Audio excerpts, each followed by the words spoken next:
Muy buenas tardes. Sean bienvenidos a este primer episodio de su podcast El Diván del Diablo. Yo soy Betsabe Ramírez y semana a semana estaremos hablando sobre distintos temas que pueden resultar de interés o por el otro lado resultar incómodos. Este podcast fue creado con el fin de compartir, conocer y hablar de temas sin ningún tipo de tabú, entendiendo este término como pues cualquier tema que cause alguna incomodidad por el hecho de ser un tema sobre sexualidad, religión, política o algún otro tema que cause controversia en la sociedad. Es precisamente por esto que como tema para iniciar con este podcast hablaremos sobre el virus SARS-CoV-2. Por supuesto que estaremos acompañados de un experto en el tema. Me da muchísima emoción que en este primer episodio tengamos a un invitado muy especial. Él es médico cirujano por la Universidad Nacional Autónoma de México, con especialidad en salud pública y epidemiología. Él es el doctor Gustavo Ramírez Rosales.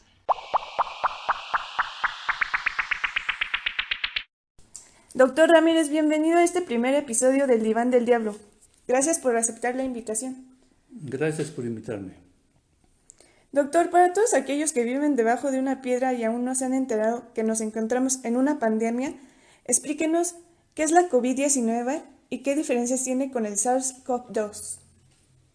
Bueno, la COVID-19 realmente es la enfermedad causada por el nuevo coronavirus. Por sus siglas en inglés se le denominó COVID-19 por el año también en que fue descubierta. ¿Qué diferencia tiene? Ninguna. La COVID-19 es causada por el virus SARS-CoV-2. Ok, doctor.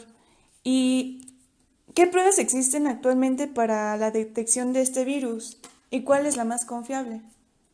Bueno, desde un inicio y antes de que empezaran a salir otras pruebas, la prueba de PCR en tiempo real es una prueba que detecta fracciones del virus y es la única y confiable hasta el momento. Hay otras pruebas rápidas que se pueden hacer en varios laboratorios ya, pero la más confiable hasta ahorita sigue siendo PCR. Doctor, por medio de las redes sociales preguntaban si una de estas pruebas podría detectar el virus en caso de ser asintomático. Es decir, Si de hecho no se tenía esto pensado, dado que es una enfermedad nueva, el coronavirus como tal es una cepa que ya existía. El coronavirus es una enfermedad, es un virus que siempre ha existido. Ha causado resfriados comunes que han sido leves, algunos graves. Ha causado enfermedades en otro tipo de situaciones, como en el Medio Oriente causó el MERS, también por sus siglas en inglés, que es el síndrome respiratorio agudo. En China también provocó el síndrome respiratorio agudo grave, que fue el primer SARS, también causado por esta familia de coronavirus. Y en la actualidad este nuevo coronavirus que se denominó SARS-CoV-2, pues tiene muchas diferencias. Se pensaba que el asintomático pues no podía, como su nombre lo dice, no podía en primera tener síntomas y en segunda pues no contagiar. Se ha demostrado que el asintomático también puede detectarse en su momento con la prueba de PCR que tiene el virus en su organismo. muy bien. Y hablando de la transmisión, ¿nos podría explicar el mecanismo? Sí, como todo este tipo de virus y otros, el mecanismo principal de transmisión es a través de las gotículas de saliva. Estas las tenemos nosotros en la forma de hablar, toser, estornudar o inclusive tener este contacto de la boca a través de la saliva en algunos objetos. Estas micropartículas no se cree que tengan eh, una situación de que estén suspendidas y que sea una transmisión aérea, sino que de persona a persona pueden transmitirse con esta forma de hablar o toser o estornudar mientras la otra persona está a menos de 1,5 metros de frente, o que alguien pase a un lado y estornude o tosa, las vías respiratorias a través de la nariz o también en la boca, inclusive la mucosa de los ojos, son las vías principales de entrada de este tipo de virus. Ok, y ya habiendo explicado el mecanismo de transmisión, ¿podríamos comparar este virus SARS-CoV-2 con el H1N1? No, porque son diferentes familias. Las familias del H1N1 es prácticamente lo que conocemos como la influenza. La influenza es una enfermedad que ya en estos momentos se le denomina estacional, es decir, que en los tiempos fríos, digamos, es cuando aparece. Durante siglos atrás, la influenza tuvo repercusiones muy graves en el ser humano, y hablamos de la influenza española, que mató más de 60, se estima que hasta 100 millones de personas. Entonces, no tiene nada que ver el H1N1, que es el virus de la influenza A, con el coronavirus. De acuerdo. Y, por ejemplo, ¿cuáles han sido las pandemias más importantes? Bueno, yo estimo, a mi forma de ver, que han sido tres. La primera creo que fue la peste bubónica. Esta peste bubónica mató también más de 50 millones de personas, básicamente en Europa. Aquí casi no tuvimos mucho efecto. Tuvimos cólera, que también mató, pero no en la magnitud que ha sido la peste. Tuvimos la fiebre española, como decía hace rato, que mató también más de 50, se estima que hasta 100 millones de personas. Y actualmente esta nueva pandemia, que ya lleva más de 2 millones de fallecidos, con más de 107 millones de contagios. O sea, esta ha sido quizá una de las más recientes con mayor magnitud y repercusión en el ser humano. ¿Se podría decir que ya es histórica? No, la historia nace cuando el problema pasa. Las otras que ya vimos ya se quedaron registradas en los anales de la historia epidemiológica, pero esta que vivimos actualmente va a pasar a la historia. ¿Cuándo? No sabemos. Esperemos que sea en unos años, pero todavía estamos en medio de ella. Ok. Usted como profesional y experto en el tema, ¿cómo ve la situación actual en la que se encuentra la pandemia?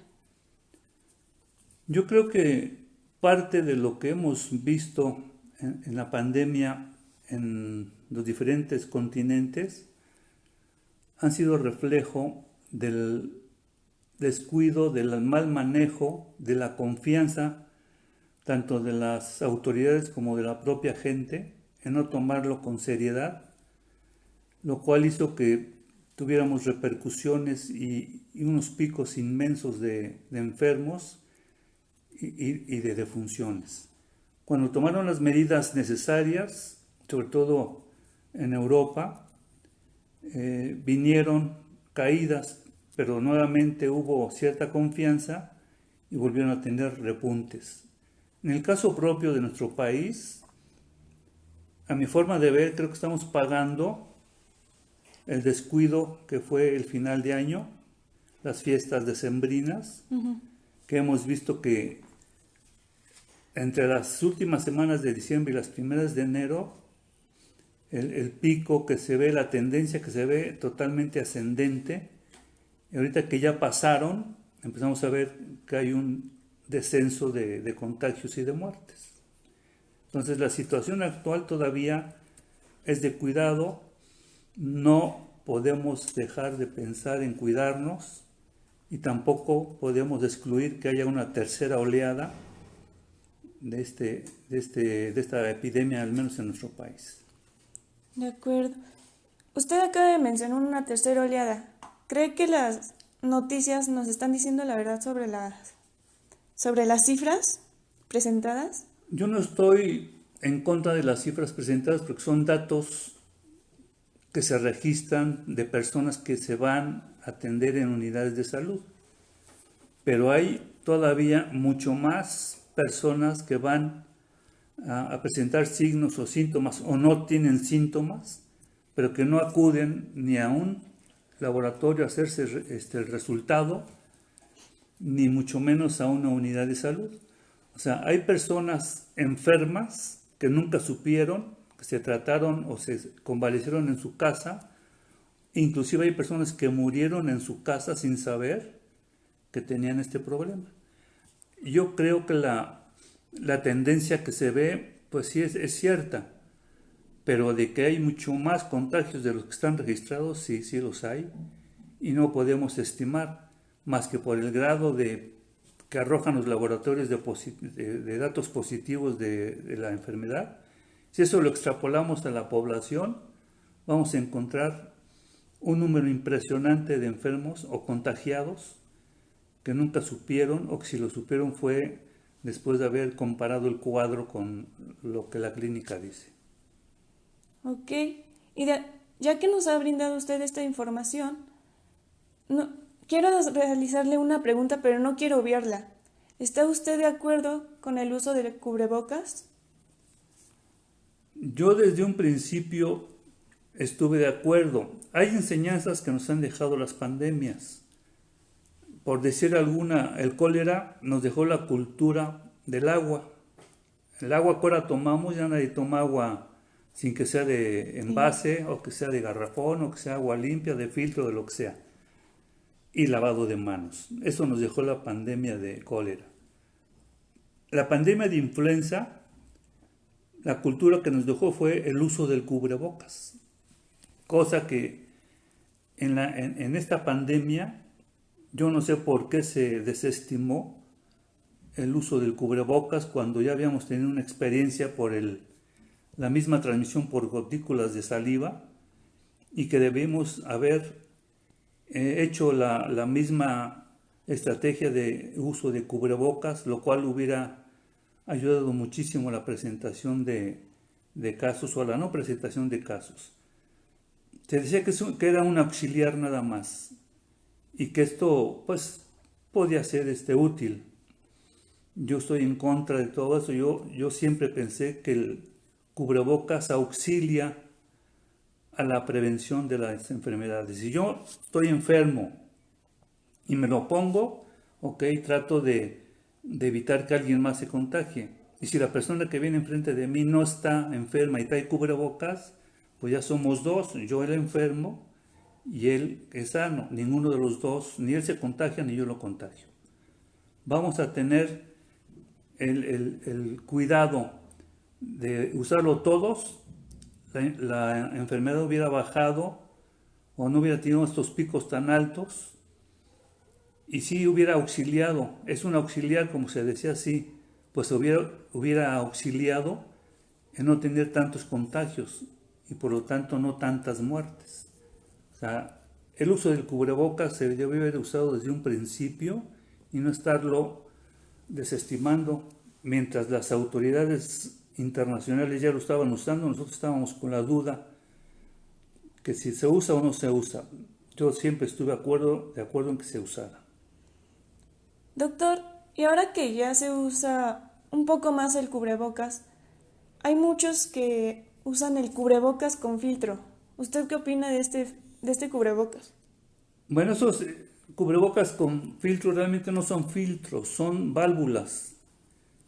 ¿Qué quiere decir esto? Que al momento en que yo aspiro, la válvula entra en acción y tapa el aire que debe de entrar por ese orificio. Cuando yo exhalo, sale mi aire por ese filtro. Estos cubrebocas son egoístas, o así se les denominan, egoístas. Si yo estoy enfermo y expiro, puede que yo esté arrojando virus hacia el medio ambiente, y si hay personas enfrente de mí se pueden contagiar. El filtro realmente no es filtro, es válvula. Y si uno, por la falta de información, quizá no lo tenía tan certeramente como ahora. es mejor utilizar los filtros que no, perdón, los cubrebocas que no tienen este tipo de dispositivo y tener la cultura del buen manejo del cubrebocas, es decir, no estarlo tocando con las manos, quitándoselo, poniéndoselo, subiéndoselo. Tampoco son cubregargantas, como mucha gente los usa en el cuello, ni tampoco son nada más, como su nombre lo dice, cubrebocas. Debe de usarse en nariz y boca, por lo que dijimos al principio. El virus se transmite o se adquiere a través de las vías respiratorias o a través de la boca y además de los ojos. Por eso ahora las caretas o los lentes especiales que tratan de evitar este contagio a través de estas vías de contagio. Ok, muchas gracias. Últimamente se ha sonado mucho la noticia de la llegada de las vacunas aquí a la Ciudad de México. Una vez aplicada, que yo creo que le falta muchísimo a toda la población, ¿cómo cuánto tiempo cree o considera que ya se pueda confiar para volver a salir y ya no usar el cubrebocas? Ante esto yo tengo varias observaciones y me da tristeza que se mencione que tenemos por una marca o por un laboratorio 30 y tantos millones de dosis, por otro otros millones de dosis y por otro otros millones, total que prácticamente tenemos los más de 110 millones de personas cubiertas con tanta vacuna. Llevamos vacunados menos de 1 millón, según los datos oficiales, menos de 1 millón.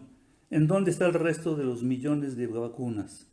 Que van a llegar otros 2 millones, que van a llegar otras 600 o 700 mil, pero para tantos millones, esto nos va a tardar todo el 2021, quizá, si no es que un poco más, para poder vacunar a la población que así lo amerite.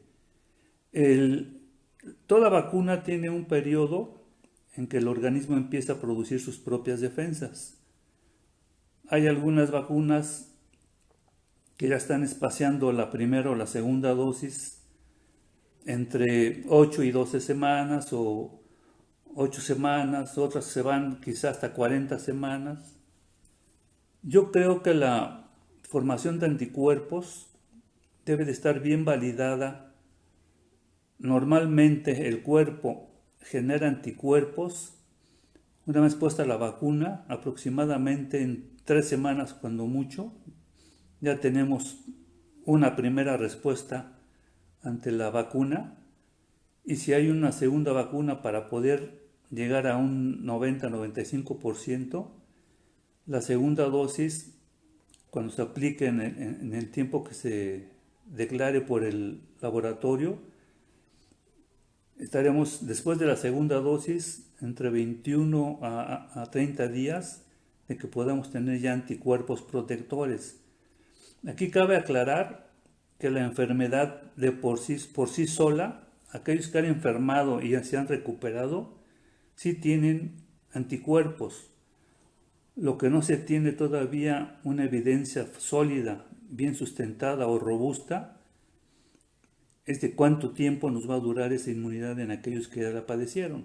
Se estima ahorita que han sido en promedio 6 meses, cuando mucho 8, pero no están exentos de que ellos puedan también recibir por lo menos una dosis de vacuna para poder elevar más ese título de anticuerpos. Ok. ¿Y considera usted que post vacuna podríamos llevar ya una vida, entre comillas, normal? A mi forma de ver, este problema de coronavirus va a pasar a ser una situación endémica. Vamos a aprender a vivir con él. Sí, vamos a tener, cuando pasó lo de la influenza y apareció la vacuna contra la influenza, los brotes disminuyeron en gran escala y la vida volvió a ser, entre comillas, normal. Pero ya teníamos la enseñanza del la enseñanza del lavado de manos, del cubrebocas, de tener cuidado al estornudar. Esto nos va a dejar lo mismo. el lavado de manos, la higiene en cuanto a las superficies, en cuanto a todo tipo de utensilios y demás, porque hasta ahorita todo el mundo trata de desinfectarse hasta en los zapatos, en la ropa, en las cajas, en las bolsas. Realmente no sabemos hasta dónde vamos a llegar, pero de que nos va a dejar una cultura, nos las va a dejar cuando esto pase y seamos o caigamos nuevamente en una situación normal. Sí vamos a tener una situación otra vez normal y esto vamos a tener que aprender a vivir con el virus una vez que todo el mundo esté vacunado. Al estar vacunado, el famoso efecto de rebaño, ya no va a haber brotes ni va a haber susceptibles, que es lo que ahorita todo mundo, ante una nueva enfermedad, todo mundo somos susceptibles, por eso ha sido tantos millones de contagios en el mundo. Doctor, retomando nuestra actualidad en la pandemia, ¿qué recomienda para la situación actual para todos aquellos que nos están escuchando? Bueno, yo pienso que el lavado de manos en toda la historia de enfermedades que se contagian a través de estos mecanismos, el lavado de manos, el uso de cubrebocas, la distancia preventiva, que es el hecho de que si yo estornudo, pues que no vaya yo a contagiar a alguien. Tenemos que aprender a vivir también con eso, y no nada más porque tengamos una pandemia, sino por cuestiones de higiene, por cuestiones de salud. Tenemos que tener este tipo de cuidados preventivos para poder evitar otro tipo de enfermedades que podamos después estar padeciendo. Por lo pronto, esta enfermedad nos va a dejar mucha enseñanza porque se está aprendiendo a vivir con ella. Estamos sufriendo, estamos teniendo mucha repercusión en los servicios de salud, en las familias, y todavía no sabemos a ciencia cierta cómo van a estar aquellos pacientes que ya se recuperaron, qué complicaciones van a tener. Es una enfermedad sistémica, no es nada más de vías respiratorias. Sistémica quiere decir que puede tener complicaciones en cualquier tipo de órganos, principalmente los pulmones, pero no descarta el corazón, riñones, intestinos, etc. Por eso se llama sistémica. Muchísimas gracias, doctor. Le agradezco que haya aceptado una vez más esta invitación y por haber hecho esta información muy digerible. A sus órdenes.